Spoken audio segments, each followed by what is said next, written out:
He didn't yell. He didn't slam a door. He just got quiet. Stopped texting back within minutes. Started saying, "busy week," instead of making plans. And somewhere in that silence, you started shrinking, checking your phone every 4 minutes, rereading old messages for clues, wondering what you did wrong. If you've ever felt a man pull away and immediately started auditing yourself, your body, your personality, your worth, I need you to stay with me for the next few minutes. Because what I'm about to share isn't about how to chase him back. It's about something far more important than that. It's about who you become in the space he left behind. Her name was Naomi, 31, a marketing coordinator in a mid-sized city, the kind of woman who showed up early to everything and remembered everyone's birthday. She'd been seeing a man named Daniel for 4 months. Nothing official, no label. Just that slow, warm build of something that felt like it was becoming real. For the first few weeks, he was everywhere in her life. Good morning texts before her alarm even went off. Spontaneous plans on a Tuesday. The kind of attention that makes a woman start rearranging her future in her head without even meaning to. She caught herself imagining what his handwriting might look like on a card.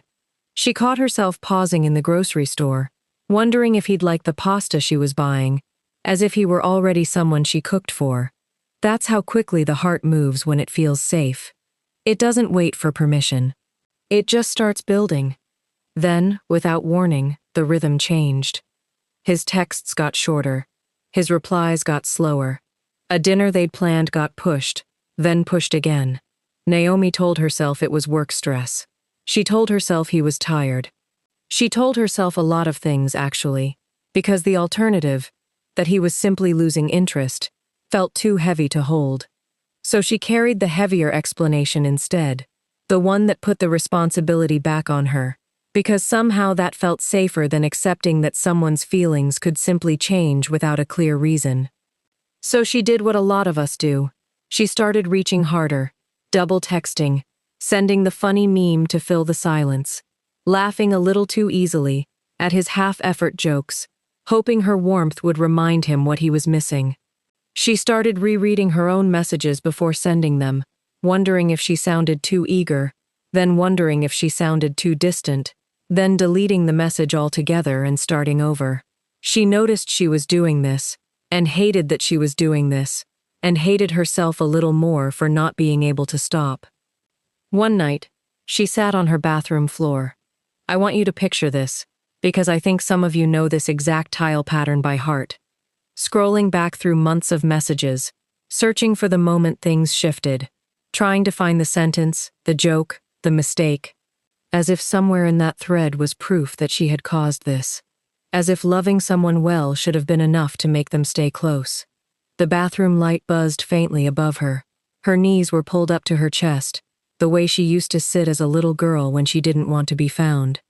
She scrolled and scrolled, past his good mornings, past the plans they'd made, past a message where he'd once called her, different from anyone I've met, and she wondered what had happened to that man, and what she'd done to make him disappear. She whispered into that quiet bathroom, "What did I do wrong?" And here's the thing about that question. It feels like clarity. It feels like taking responsibility. But really, it's a trapdoor. Because the moment we start asking, "What's wrong with me?" we stop asking the question that actually matters. We stop looking outward at the actual pattern in front of us, and we start looking inward with a magnifying glass, hunting for flaws that were never the real issue in the first place. Here's what nobody tells you about a man pulling away. Most of the time, it has almost nothing to do with your worth, and almost everything to do with what happens next inside of you. Because there are really only 2 women a man can pull away from. There's the woman who feels his distance and immediately starts performing, texting more, dressing for his approval, softening her boundaries, apologizing for needs she never even stated out loud. She becomes smaller so the gap feels less painful. She starts agreeing with opinions she doesn't actually hold, laughing at things that don't feel funny, canceling plans with her friends just in case he finally has time that week. And ironically, that shrinking is the very thing that confirms to him on some subconscious level, that he holds more power in the relationship than she does. Distance rewards itself. The less he gives, the more she gives, and the imbalance quietly deepens. And then there's the other woman. The one who feels the same ache, because let's be honest, distance still hurts even when you're secure. But she doesn't let that ache dictate her behavior. She doesn't chase. She doesn't audit herself for flaws that don't exist. She stays rooted in who she already knows she is. She still goes to dinner with her sister on Thursday. She still finishes the book she was reading. She still shows up to her own life, even while her heart quietly aches in the background. That second woman isn't cold. She isn't playing games. She isn't acting unbothered as some kind of manipulation tactic. She's simply operating from a different foundation. And that foundation is the whole reason some women can weather a man's distance with grace, while others feel like their entire identity is unraveling in real time. Naomi's turning point didn't come from a grand epiphany. It came from something small, a conversation with her older cousin, Deborah, over coffee, where Naomi admitted through tears, "I feel like I'm losing myself trying to keep him close." She stirred her coffee without drinking it, watching the little whirlpool she'd made with the spoon, unable to look up from the table. And Deborah reached across and put her hand over Naomi's and said something Naomi never forgot. "Sweetheart, you weren't made to hold a man's attention hostage. You were made to be so rooted in whose you are that his pulling away reveals something about him, not about you." Naomi sat with that for a long moment. The cafe noise faded a little, the espresso machine hissing, someone's laughter 2 tables over, and all she could hear was that sentence, turning over in her chest. Because deep down, she already knew it. She just needed permission to believe it. Somewhere along the way, she'd started measuring her worth by his level of interest, as if his attention were the scale that decided whether she mattered that day. And nobody had ever told her, plainly, gently, directly, that this was a scale she was never meant to stand on. There's a verse tucked into Psalm 139 that I think about often in seasons like this. "For you formed my inward parts. You knitted me together in my mother's womb. My soul knows it very well." Before any man ever noticed you, before he ever pulled close or pulled away, God had already declared you fearfully and wonderfully made. Your worth was settled before you ever met him. Before Daniel ever texted Naomi good morning, God had already known the color of her eyes, the sound of her laugh, the number of her days. His attention was never the origin of her value. It was, at most, a nice addition to a life that was already whole. That means his distance cannot rewrite what God already finished. I also think about Proverbs 31, not as a checklist of chores, but as a portrait of a woman whose strength and dignity are her clothing, a woman who laughs without fear of the future. Read that again. She laughs without fear of the future. Not because her circumstances are perfect, not because every relationship in her life is secure, but because her confidence isn't tethered to whether someone stays close or pulls away. It's tethered to something steadier. She isn't laughing because she has certainty about how things will turn out. She's laughing because her peace was never built on that certainty to begin with. And then there's a truth I return to constantly. Above all else, guard your heart, for everything you do flows from it. Guarding your heart doesn't mean building walls so high that love can't reach you. It means refusing to hand your sense of identity over to someone whose behavior you cannot control. It means your peace doesn't get to be held hostage by his mood, his silence, or his mixed signals. It means you can love someone fully and still keep the deepest part of your identity anchored somewhere he can't reach. Not because you don't trust him, but because that part was never his to hold in the first place. Here's what changes everything. When your identity is rooted in God, not in a man's consistency, his pulling away stops feeling like evidence against you. It starts feeling like information about him. That distinction is everything. It's the difference between spending 3 weeks in anxious spirals and spending 3 weeks quietly, steadily becoming more of who you already are. So let's talk about what this actually looks like in real life, because I never want to leave you with just a feeling. I want to leave you with something you can do. First, Notice the urge to perform, and don't obey it. When he pulls away and you feel that pull to text more, explain yourself, or become extra agreeable, pause. That urge is fear wearing the costume of love. Real love doesn't require you to abandon yourself to keep someone's attention. Instead, get curious about the urge instead of acting on it. Ask yourself, am I reaching out because I genuinely want to connect, or because I'm trying to manage his feelings about me? That one question will save you from 1,000 anxious texts. It will save you from sending a message at midnight that you regret rereading the next morning. Second, give yourself permission to feel the ache without turning it into self-blame. Missing someone's presence is human. It doesn't mean something is wrong with you. Let yourself feel it fully. Cry if you need to. Journal it out. Pray through it. But don't let the feeling convince you that you did something to deserve his silence. Feelings are valid. They are not always accurate narrators. Naomi cried on that bathroom floor, and that was okay. What wasn't okay was the story she almost let herself believe while she was crying. That she was somehow defective, somehow unlovable, somehow the reason his warmth had cooled. Third, return to your own life, on purpose. This is where a high-value woman is built, not born. When a man pulls away, that space he leaves is an invitation, not to obsess, but to reinvest. Reinvest in your friendships. Reinvest in your goals, your body, your prayer life, your home. Naomi, in the weeks after that coffee conversation, started a 6 a.m. walk before work, not to get his attention back, but because she realized she'd stopped doing things that made her feel like herself. She'd stopped calling her college roommate every Sunday. She'd stopped reading before bed, trading it for scrolling through his social media looking for clues. Within 3 weeks, something had shifted in her posture, her energy, her laugh. Not because Daniel came running back, because she came back to herself. Her coworkers noticed it before she even named it, a lightness in how she carried her shoulders, a steadiness in her voice on calls. Fourth, communicate clearly once, without chasing repeatedly. There is a difference between healthy communication and anxious pursuit. It's okay to say, once, calmly, I've noticed some distance lately. Is everything okay? That's honest. That's mature.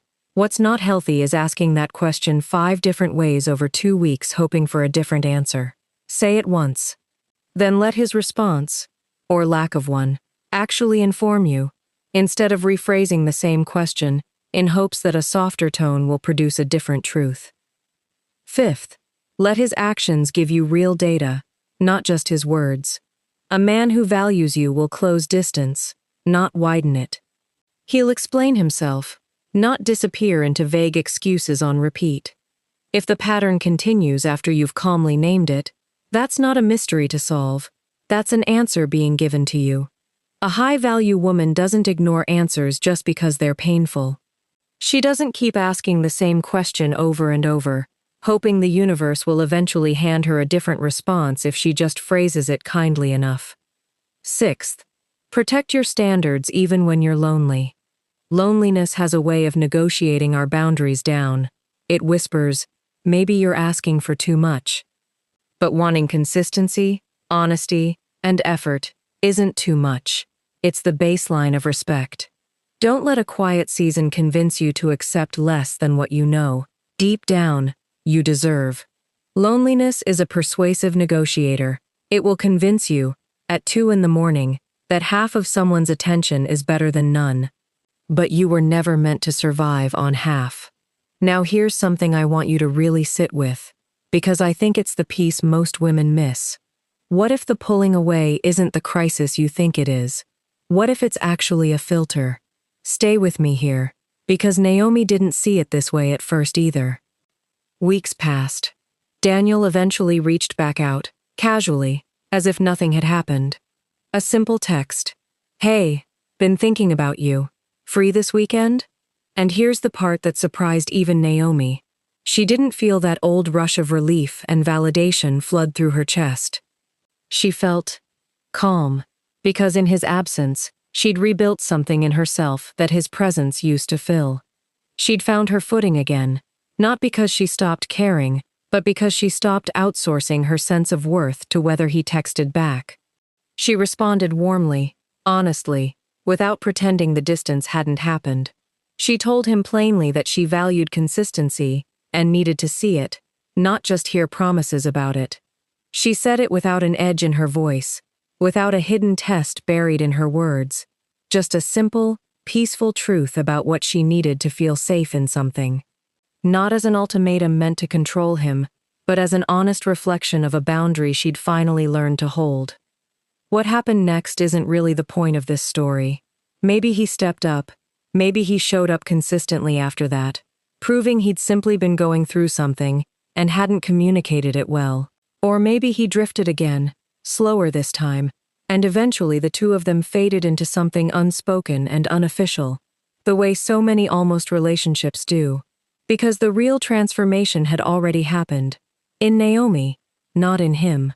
She walked away from that season no longer terrified of a man's silence, because she'd learned that her worth was never sitting in his hands to begin with. She carried that lesson into every relationship after, the quiet knowledge that she could be fully open to love without being fully dependent on it. That's what it means to be a high-value woman in the face of someone pulling away.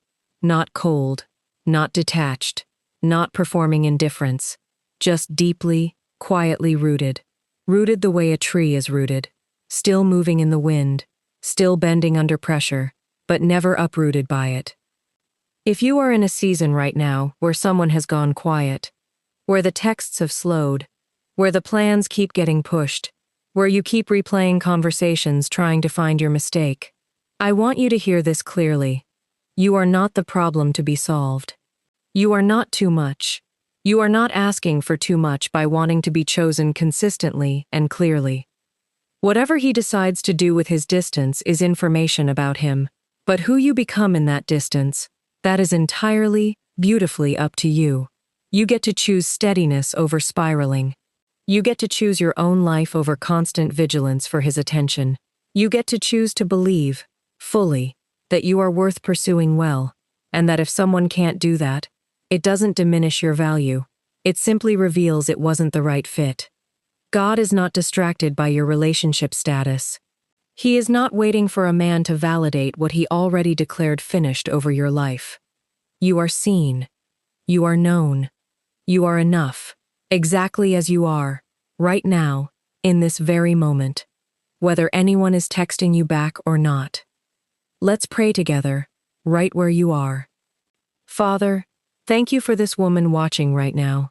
Thank you that she is fearfully and wonderfully made, and that her worth was settled by you long before anyone else ever noticed her. Lord, if she's hurting from someone's silence or distance today, I ask you to meet her in that ache. Comfort her heart. Remind her that your presence never pulls away, never grows cold, never leaves her wondering where she stands. Give her wisdom to see clearly, to know the difference between healthy patience and anxious performing. Give her courage to hold her standards even in lonely seasons. Give her peace that doesn't depend on anyone's text message, anyone's mood, anyone's consistency but yours. Restore her confidence. Root her identity so deeply in you that no one's distance can shake what you've already established. And Lord, whatever the outcome of this season, whether restoration or release, let her walk forward whole, secure, and full of faith that you are writing something good for her life. In Jesus' name, amen. If this spoke to something you're walking through right now, I'd love to hear from you in the comments. Tell me, has someone's distance ever made you question your worth? What helped you find your footing again? And here's one question I want you to sit with. What is one thing you'll do this week to return to yourself, on purpose, instead of chasing someone else's attention? If this touched your heart, type the one word that captures what you're taking with you today. And if you're carrying something heavy right now, drop a prayer request below. This community shows up for each other, and I want us to pray for you too. If you're new here, welcome. This is a space for women who are healing, growing, and becoming who God created them to be, one honest conversation at a time. Subscribe, stay a while, and let's keep becoming together.